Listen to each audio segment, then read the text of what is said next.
Үгүй. Энэ хогоо шууд ирэх гад хайчдаг. Энэ хаяад идэм биш. Энэ ганцхан энэ удаа биш байхгүй юу? Юм муухай Ээж та. Чи яах ч юм. Хүү айлын алга амар тогштой би. Мэ та энэ хогоо. Та бүгд тайж чадахгүй бол гэртээ байлга энэ хогоо.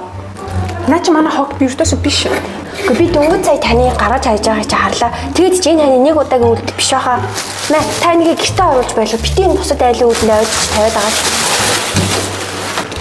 Үгүй. Чи ямар илүү хөхтэй сүүгийнх нь хэлнэ сте. Юу гэсэн үг энэ хүмүүс чи ингэж хилчих юм бол дахиж хайдаггүй байхгүй. Тэгэд чи олон хүнтэй амьдарч чи ийм төв бодж амьдрна гэж юу гэсэн юм. За тэр болгоны чи хэлж яад юм. Үгүй чи боддоо. Ийм хүмүүс бидний дунд байна гэж боддоо. Тэгээ ийм хүмүүсийн хүмүүжүүлсэн хүүхдтэй чиний хүүхд хамт сурж ийн гэж боддоо. За бүр байя. Энэ хүмүүс сонгуул санал өгдөг гэж боддоо. Бас тийм тий. Тэгэхээр бид нар дор бүрийн алдааг нь хийлж нэгэндээ төв утахгүй амьдар сурах хэрэгтэй байхгүй юу? Үгүй. Бид нар одоо яхаар хүүхдийн тоглоомын талбай дээр тамиг татаад бүр арх тоорлоо зогсож явах юм. Эднийг одоо найрал гэж энэ хүүхдийн тоглоомын талбай хийдэг гэж бодсон юм бах та. Таврцын юмд одоо бас хэлнэ.